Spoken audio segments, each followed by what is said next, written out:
प्रिय दर्शकों, नमस्कार। आज आप सभी के समक्ष एक युवती की जन्म कुंडली का अध्ययन करने के लिए मैं उपस्थित हुआ हूं। आज मैं इनकी जन्म कुंडली के अध्ययन से इनके प्रश्नों के उत्तर तो दूंगा ही, साथ ही आपको जन्म कुंडली से जुड़े कुछ रोचक सूत्र बताने वाला हूं। इनकी कुंडली में बहुत सी बातें ऐसी है जिस पर विचार करना चाहिए, और अगर आप अपनी कुंडली देखते हैं या किसी अन्य की कुंडली देखते हैं तो उनमें इन सूत्रों को अवश्य लगाना चाहिए। इससे परिणाम और अधिक सटीक प्राप्त होंगे। अब वो सूत्र कौन से हैं और इनकी कुंडली में क्या बातें हैं, यह सब मैं आपको इस कुंडली में पूरे विस्तार के साथ बताने वाला हूं। अगर आप भी इस कुंडली का अध्ययन करना चाहे तो आप जन्म की डिटेल्स यहां देख पा रहे हैं। जन्म की तारीख है 29 अप्रैल 1981।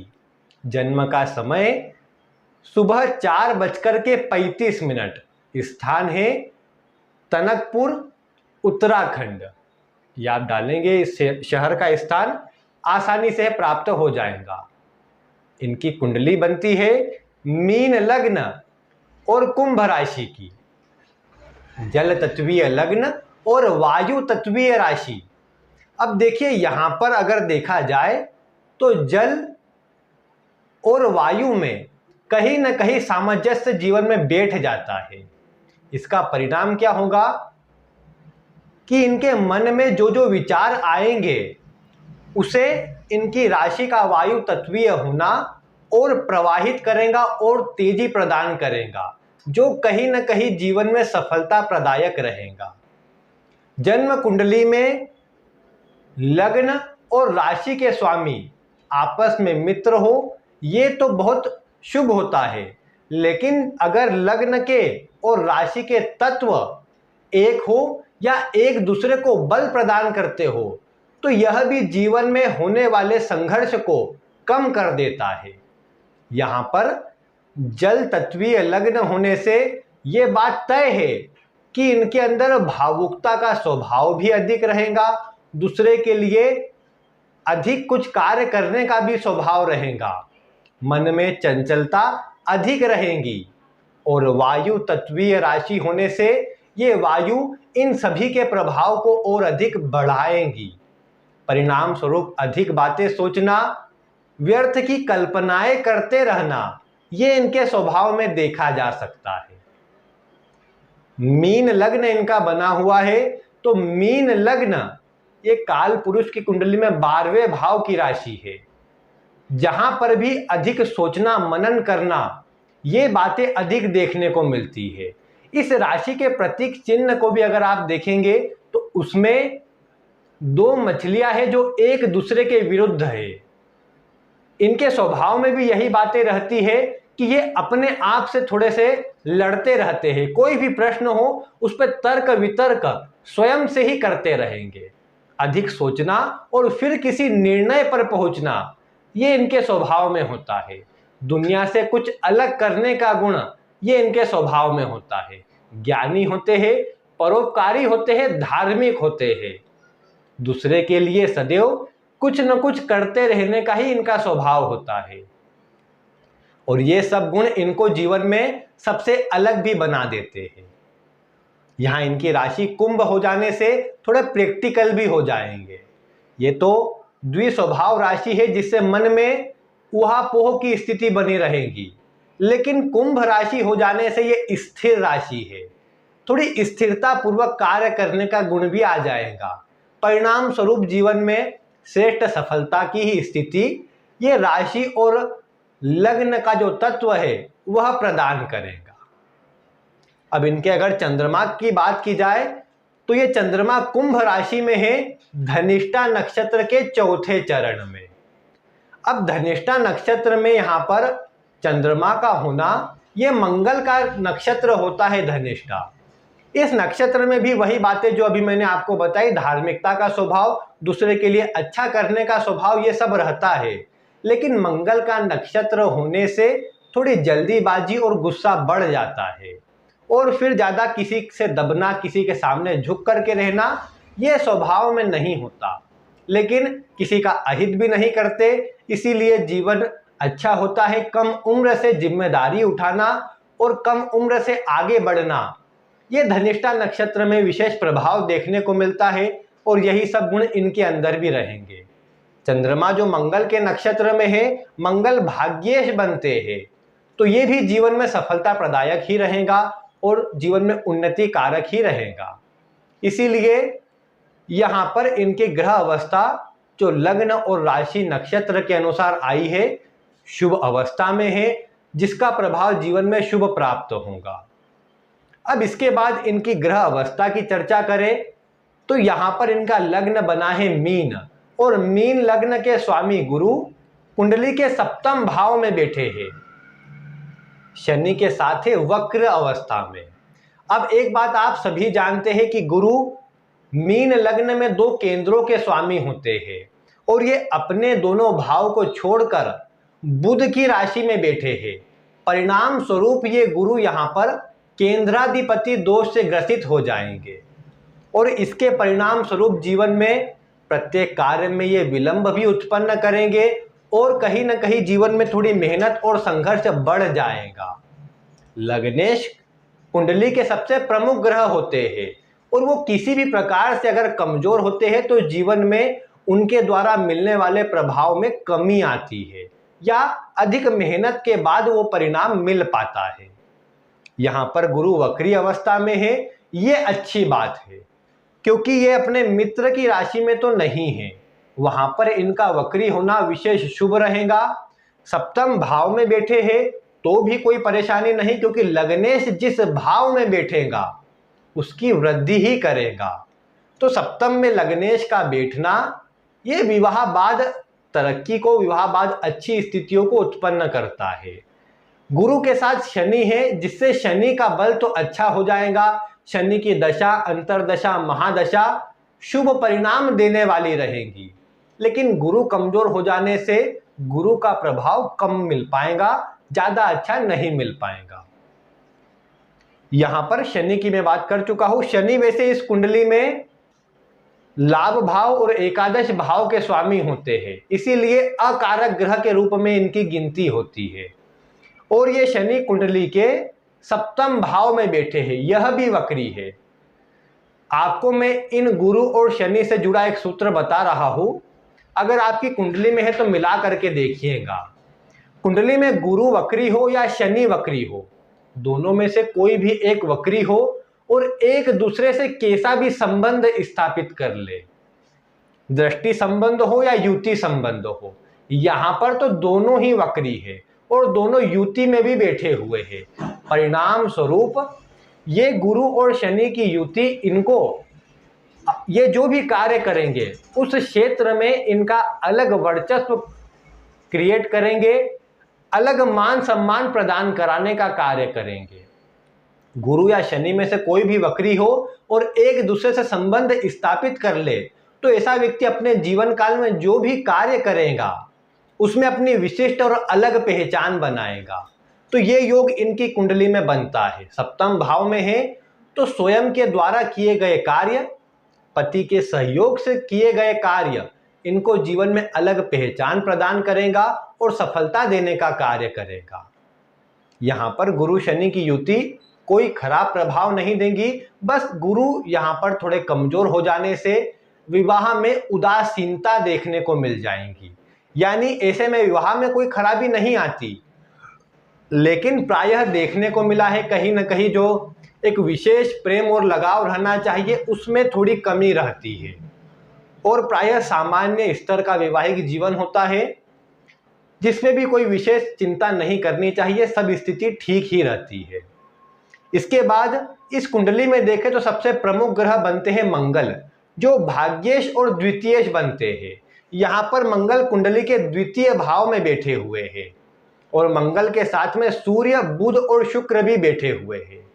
यहाँ चतुर्ग्रही योग बना हुआ है, और इस चतुर्ग्रही योग का द्वितीय भाव में बनना इनकी वाणी को तो थोड़ा कड़वा करेगा ही, क्योंकि मंगल और सूर्य जो दो ग्रह वहां पर बैठे हैं, ये दोनों ही अग्नि तत्वीय ग्रह है, जो कहीं ना कहीं स्वभाव में भी जल्दीबाजी का गुण और वाणी में भी थोड़ी कड़वाहट को उत्पन्न करेगा, जिससे विशेष रूप से इनको बचाव करना चाहिए, क्योंकि ये द्वितीय भाव कुटुंब का होता है। और कुटुंब के भाव में जब भी पापक ग्रह या फिर कुछ ऐसे ग्रह बैठते हैं जो वाणी में भी कड़वाहट उत्पन्न करे और अन्य से संबंध को खराब करे, ये कहीं ना कहीं जीवन के लिए अच्छा नहीं होता है। यहां अच्छी बात बस यही है कि मंगल स्वराशि में है और सूर्य उच्च राशि में है, जिसका परिणाम जीवन में अच्छा रहेगा। पैतृक संपत्ति के लिए यह योग अच्छा रहेगा, जीवन में धन धान्य से परिपूर्ण करने के लिए यह अच्छा रहेगा। यहां पर एक बात आप देख पाएंगे कि इनकी कुंडली में ये जो 4 ग्रह द्वितीय भाव में बैठे हैं, आप भी देखिए, अगर आपकी कुंडली में किसी भी भाव में 3 या 3 से अधिक ग्रह बैठे हुए हैं, वो कुंडली का कोई भी भाव क्यों ना हो, जिस भाव में 3 से अधिक ग्रह होंगे उस भाव का प्रभाव आपको अधिक मिलेगा। बल्कि मैं यहां पर यह भी बोल सकता हूं कि यहां पर 4 ग्रह मेष राशि में बैठे हैं, इसीलिए इनके स्वभाव में मीन लग्न से ज्यादा मेष लग्न का स्वभाव ज्यादा देखने को मिलेगा, क्योंकि अधिकतर ग्रह मेष राशि में है।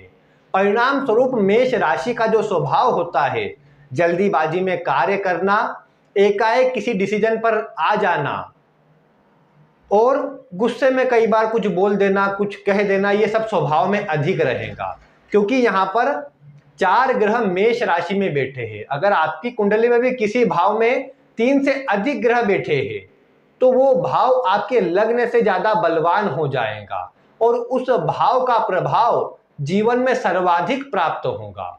उस भाव से जब जब ग्रह शुभ अवस्था में चलेंगे तो परिणाम कई गुना अधिक बढ़ जाएगा। ऐसी ही स्थिति में लग्न से ज्यादा उस भाव को अहमियत देनी चाहिए, और यहां पर भी यही योग ज्यादा नजर आता है। द्वितीय भाव जो मेष राशि का बना है, इनके स्वभाव में मेष राशि लग्न का स्वभाव अधिक रहेगा। अगर यहां पर मेष राशि लग्न का स्वभाव भी देखें तो कोई खराबी की बात नहीं है, क्योंकि यहां पर मंगल स्व राशि में रहेंगे, सूर्य भी उच्च राशि में रहेंगे, तो ये जीवन में तरक्की देने का कार्य करेंगे और जीवन में सफलता प्रदायक स्थिति बनाएंगे। इसीलिए यहां कहा जा सकता है कि यहां पर जो मंगल सूर्य बुध और शुक्र की युति है ये अच्छी है। मंगल तो स्व राशि में बैठे ही है, जो जीवन में सब कुछ देने का कार्य करेंगे। इनमें ऊर्जा और जोश भी इतना रहेगा कि सभी कार्यों को भली भांति ये कर पाएंगे। दूसरे नंबर पर सूर्य जो उच्च राशि में है, ये इनको सभी प्रकार की प्रतियोगिताओं से, चैलेंजेस से जीतने की क्षमता देंगे। किसी भी परिस्थिति में ये बहुत अच्छी तरह कार्य कर पाएंगी और वहां पर ये अपनी क्षमता से सभी को कह सकते हैं कि अपने काबू में कर ले, सभी को अपने नेतृत्व में कर ले। ये कहीं ना कहीं इनके स्वभाव में रहेगा भी और ऐसा ये कार्य करके भी बता पाएंगे। यहां पर देखिए द्वितीय भाव में अधिक ग्रह है, इसका अर्थ ये भी है कि इनके 12वें भाव में अष्टक वर्ग में सर्वाधिक अंक इन्हें प्राप्त हो रहे हैं। परिणाम क्या निकलेगा कि ये जन्म स्थान से दूर रहे तो अधिक सफल रहेंगे। साथ ही अगर ये कुटुंब के साथ जुड़ करके या फिर वाणी से जुड़ा कोई कार्य करेंगे तो भी इनके लिए सफलतादायक स्थिति रहेगी। इनके प्रश्न तो कुछ सामान्य ही है और ग्रह स्थिति की जहां तक मैंने चर्चा की है उससे भी परिणाम सुखद और अच्छा ही निकल के आया है। तो आइए मैं आपको एक एक करके इनके प्रश्नों के उत्तर की ओर लेकर के चलता हूं। राहु केतु की जो यहां पर बात है, ये भी कोई ज्यादा खराब प्रभाव देने वाले नहीं है। हाँ, यहां पर जो राहु का प्रभाव है ये निश्चित ही थोड़ा कमजोर नजर आता है। क्यों? क्योंकि देखिए पंचम भाव में राहु जो बैठे हुए हैं, पहले तो बचपन के समय पर इस राहु की दशा आई, परिणाम स्वरूप बचपन में ही चिड़चिड़ा स्वभाव, जिद्दी स्वभाव, अन्य से थोड़े तालमेल में कमजोरी, अन्य की कम सुनना, ये सब प्रभाव अधिक देखने को मिला होगा। ये जो राहु बैठे हैं ये चंद्रमा की राशि में बैठे हैं, इसलिए माता से भी तालमेल में कमजोरी। और आप देख पा रहे हैं कि जो इस भाव के स्वामी है चंद्रमा, ये भी 12वें भाव में है, तो ये मन को थोड़ा चिंतित करना, क्योंकि पंचम भाव भी बुद्धि विवेक को प्रदर्शित करता है। तो पंचमेश का 12वें भाव में जाकर के बैठना बुद्धि का अधिक व्यय करना, ज़्यादा सोचना, जो बातें नहीं होने वाली है वह भी सोचना, यह प्रभाव यहाँ पर ये चंद्रमा उत्पन्न करेगा। लाभ भाव के केतु अच्छा परिणाम देते हैं। पेट की समस्या को छोड़ दे तो व्यक्ति को भाग्यशाली बनाते हैं और कहीं ना कहीं देख पाएंगे कि इस केतु के प्रभाव से इनको जीवन में सभी सुख प्राप्त होंगे। एक बात और है, ये चंद्रमा जो यहाँ नजर आ रहे हैं ये कुंडली के लाभ भाव का ही फल दे रहे हैं। तो चंद्रमा केतु का जब साथ में फल मिलेगा तो ये भी मानसिक रोगों को बढ़ाता है। अधिक सोचना, व्यर्थ की बातें सोचना, जल्दी डर जाना, घबरा जाना, ये सब प्रभाव उत्पन्न होता है। माता के स्वास्थ्य के लिए, माता के सुखों के लिए भी ये चंद्रमा केतु की युति ज्यादा अच्छा परिणाम नहीं देंगी। तो इसीलिए यहाँ चंद्रमा और राहु की स्थिति पर थोड़ा कमजोर प्रभाव देखा जा सकता है।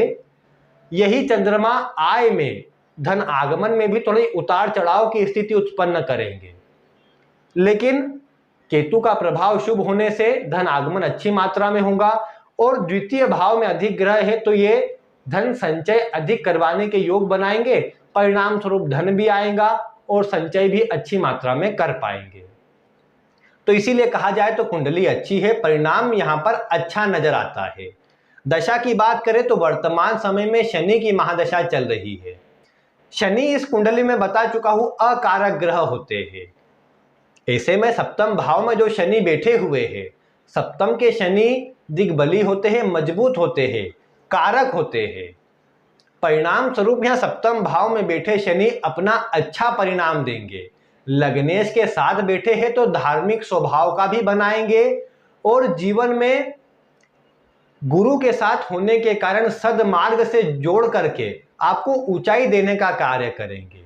गुरु शनि की युति भी कहीं ना कहीं व्यक्ति को जो ज्ञान है उसे बांटने का स्वभाव प्रदान करती है। जिसके भी गुरु शनि का संबंध बनेगा वो अपने ज्ञान को दूसरों को बांटने का प्रयास करेगा, कहीं ना कहीं दूसरों को शिक्षा देने का प्रयास करेगा। तो इनको भी ऐसे ही कार्य से जुड़ना चाहिए जिसमें अपने ज्ञान को बांटना हो। मैं बता चुका हूं द्वितीय भाव से जुड़े कार्य इनके लिए अच्छे हैं। तो द्वितीय भाव वाणी का होता है। गुरु शनि की युति आपके ज्ञान को प्रदर्शित कर रही है, अच्छी सलाह को प्रदर्शित कर रही है।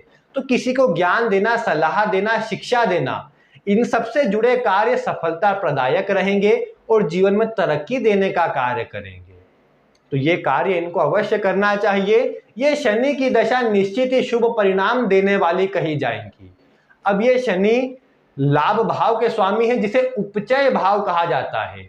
तो जब भी उपचय भाव के स्वामी की दशा चले, आप भी अपनी कुंडली में मिला करके देखिएगा, तीसरे, छठे और 11वें भाव को उपचय भाव कहा जाता है।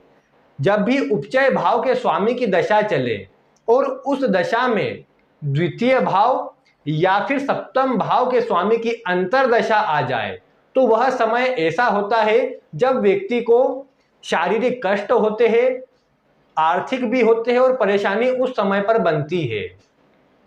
अभी इनको इस महीने के प्रारंभ से शनि में केतु की अंतरदशा प्रारंभ हुई है। उसके पहले शनि में बुध की अंतरदशा थी। बुध सप्तम भाव के स्वामी है।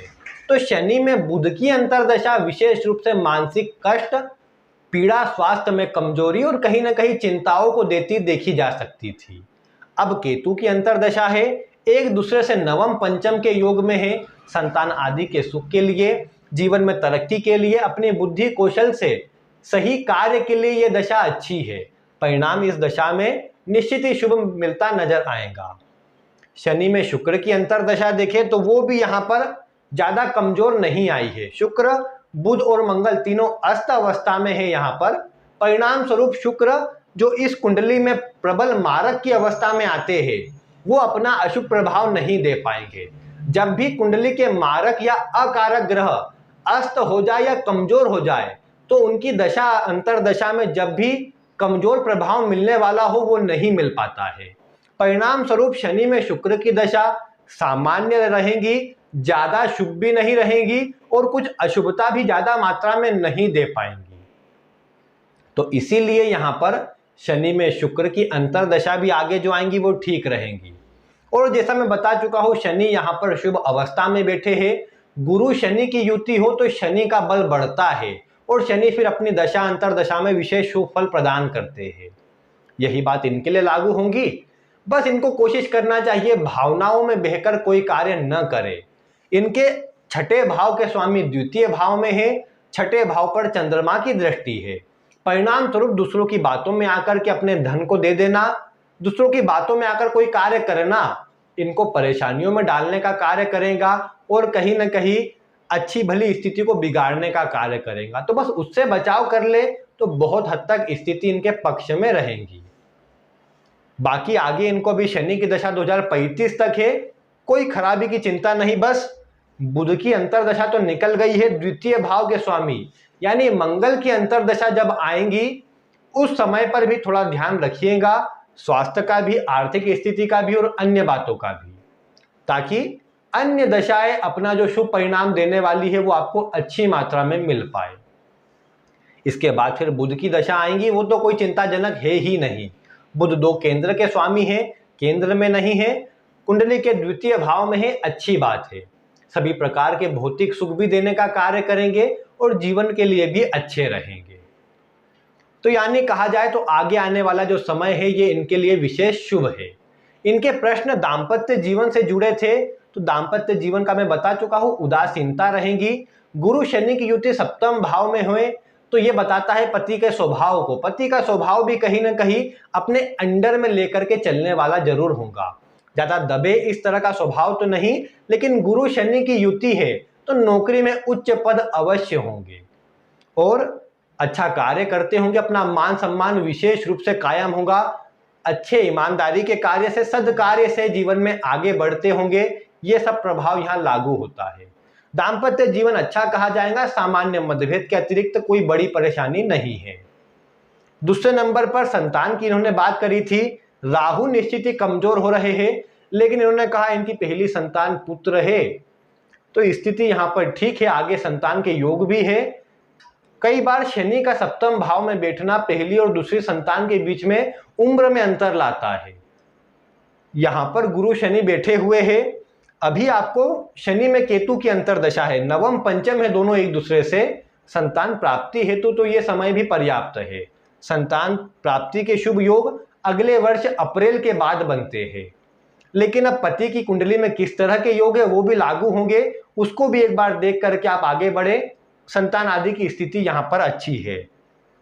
द्वितीय भाव में ग्रह है, विशेषकर यहां पर इस तरह की स्थिति में 2 संतान के योग बनते हैं। स्थिति में खराबी नहीं है, संतान आदि की स्थिति यहां पर शुभ है। इनका प्रश्न एक ये भी था कि पति को पैतृक संपत्ति मिल पाएंगी या नहीं। देखिए यहां पर जो बात की जाए, ये पति का भाव, वहां से पैतृक भाव की स्थिति, द्वितीय भाव के स्वामी अष्टम भाव में जा रहे पति के लिए ये अच्छा होता है। पैतृक संपत्ति के लिए ये योग अच्छा है कि द्वितीय भाव के स्वामी अष्टम भाव में चले जाए। ये मैं सप्तम भाव को लग्न बना करके बता रहा हूं। सप्तम से द्वितीय भाव पैतृक संपत्ति का, और उससे इस भाव के स्वामी उससे 7वें भाव यानी अष्टम भाव में जा रहे हैं, पैतृक संपत्ति के लिए अच्छा होता है। शुक्र स्वामी बने हैं, शुक्र की दशा अगले वर्ष सितंबर के बाद आ रही है। इस समय पर प्रयास करेंगे तो पैतृक संपत्ति भी प्राप्त हो जाएंगी। ये भी धनिष्ठा नक्षत्र में जन्म होने पर देखने को मिला है कि पैतृक संपत्ति अधिक मात्रा में होती है या प्राप्त हो जाती है। वैसे तो ये इनके लिए भी लागू होता है, लेकिन पति के लिए भी ये बात अवश्य लागू होगी। और इनके लिए अगर देखा जाए तो यहाँ पर चतुर्थ भाव पर शनि की दृष्टि है, जीवन में एक से अधिक भूमि भवन वाहन के योग बनेंगे। परिणाम स्वरूप शनि में शुक्र की अंतरदशा पैतृक संपत्ति के लिए भी अच्छी है, और साथ में इसी समय अंतराल पर ये स्वयं का घर बनाना चाहे, कोई जमीन आदि कुछ लेना चाहे, पर्याप्त समय रहेगा, सभी कार्य उस समय पर कर पाएंगे। इनका अंतिम प्रश्न कुछ इस प्रकार है कि कोई दुर्घटना आदि के योग तो नहीं, आगे के जीवन में जीवन के उत्तरार्ध आदि कैसा रहेगा। तो देखिए यहाँ पर दशा आदि अपने सही क्रम में आ रही है, जो जीवन के लिए सफलता प्रदायक है। अष्टम भाव की स्थिति शुभ है, क्योंकि इस भाव के स्वामी अस्त अवस्था में है, खराबी उत्पन्न करने की अवस्था में नहीं। लग्नेश भी शुभ होने से परिणाम आगे शुभ ही मिलेगा। साथ ही यहाँ पर अगर देखा जाए तो दुर्घटना आदि के कोई विशेष योग तो नहीं है, क्योंकि आप देख पाएंगे कि यहाँ पर अष्टम भाव पर मंगल सूर्य आदि ग्रहों का प्रभाव है, लेकिन लग्न पर भी यहाँ पर गुरु शनि की स्थिति है तो ये दुर्घटना आदि से बचाव का योग बनता है। नवमांश में भी स्थिति ठीक है, इसलिए परिणाम यहाँ अच्छा ही मिल रहा है। तो इसीलिए कहा जा सकता है कि आगे का जीवन और अच्छा रहेगा। सबसे पहले तो इनको मंगल की दशा, फिर बचपन से ही राहु की दशा चली। राहु ने भी कहीं ना कहीं ज्यादा अच्छा परिणाम तो नहीं दिया होगा। उसके बाद गुरु की अंतरदशा की गुरु की महादशा की बात करेंगे तो गुरु यहाँ पर केंद्राधिपति दोष से ग्रसित है, इसलिए मेहनत थोड़ी अधिक करवाई होगी। उसके उपरांत शनि की महादशा बुध निकल जाने के बाद अब वो भी अपने अच्छे परिणाम को देने का कार्य करेंगी। तो इसीलिए यहाँ पर अब जो दशाएं चालू हुई है, जीवन की अच्छी दशाएं है, सफलता प्रदायक स्थिति अब बनने वाली है। इनके पंचम भाव में राहु है और राहु यहाँ पर चंद्रमा की राशि में है, पंचम भाव से इष्ट देव का विचार भी करते हैं। तो इनको चाहिए कि अपने राहु के प्रभाव को शुभ रखने के लिए विशेष रूप से ये शिव जी की आराधना किया करे, शिव जी का पूजन अधिक से अधिक करे, शिव जी पर सोमवार को जल अर्पित करे। पंचम भाव के राहु मोबाइल आदि में विशेष रुचि उत्पन्न कर देते हैं, जिससे भी चिड़चिड़ापन और नींद की समस्या उत्पन्न हो जाती है, इसलिए उससे बचाव करना चाहिए। शुक्र अस्त है, सूर्य भी यहाँ पर उच्च राशि में लेकिन द्वितीय भाव में, चंद्रमा 12वें भाव में, यानी आंखों के कारक, आंखों की स्थिति के सभी जो ग्रह है वो कमजोर है, आंखों का बचाव करना जरूरी है। सूर्य देव को प्रातः उठ करके अर्घ दिया करे, आदित्य हृदय स्तोत्र का पाठ किया करे और अपने गुरु को मजबूत किया करे। गुरु को मजबूत करने के लिए किसी मंदिर में जाए, साफ सफाई में अपना योगदान दे, अपने माथे पर हल्दी का तिलक अवश्य लगाया करे।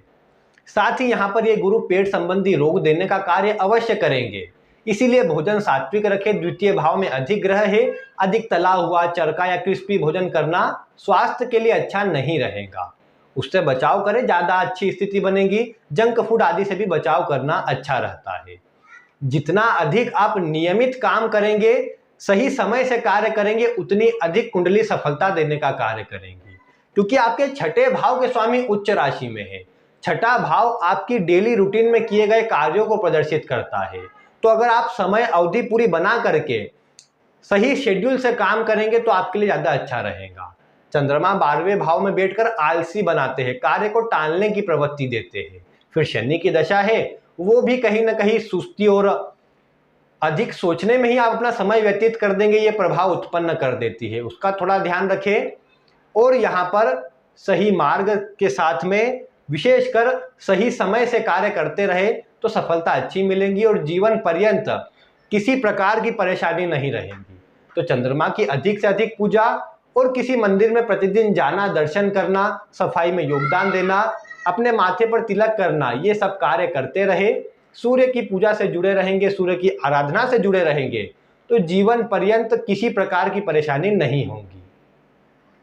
यहां पर देखा जाए तो ग्रहों में बल अच्छा है, रत्न आदि की आवश्यकता भी नहीं है, तो आप बस इन उपायों के साथ आगे बढ़े। रत्न के रूप में एक मंगल ऐसे ग्रह आते हैं जिसका रत्न पहना जा सकता है, लेकिन आवश्यकता पड़ेगी नहीं। जो कुंडली में ग्रह बल है वो अच्छी अवस्था में है, आगे दशा आदि भी अनुकूल है, तो इसीलिए बस ये उपाय करते रहे, आगे सब परिणाम अच्छा ही मिलता नजर आएगा। तो प्रिय दर्शकों, आज मैंने आपको इनकी जन्म कुंडली के अध्ययन से कुछ अलग अलग पॉइंट में अलग अलग सूत्र बताने का प्रयास किया है। आप भी अगर किसी की कुंडली देखते हैं, स्वयं की कुंडली देखते हैं, उनमें कुछ सूत्र लागू होते हैं तो उसे अवश्य लगाएं और क्या परिणाम निकला आप वीडियो में कमेंट करके भी अवश्य बताएं। आप इस कुंडली के विषय में अगर अपने कुछ मत रखना चाहे, आपका स्वागत है, आप वीडियो में कमेंट करके इनके बारे में जो भी बताना चाहे वो बता सकते हैं। आज की वीडियो में बस इतना ही। आगे आपको ऐसी ही अन्य रोचक और महत्वपूर्ण वीडियो मिलती रहे, उसके लिए आप चैनल को अवश्य सब्सक्राइब कर लीजिए। मिलते हैं फिर किसी रोचक और नई वीडियो के साथ। वीडियो देखने के लिए आपका बहुत बहुत धन्यवाद।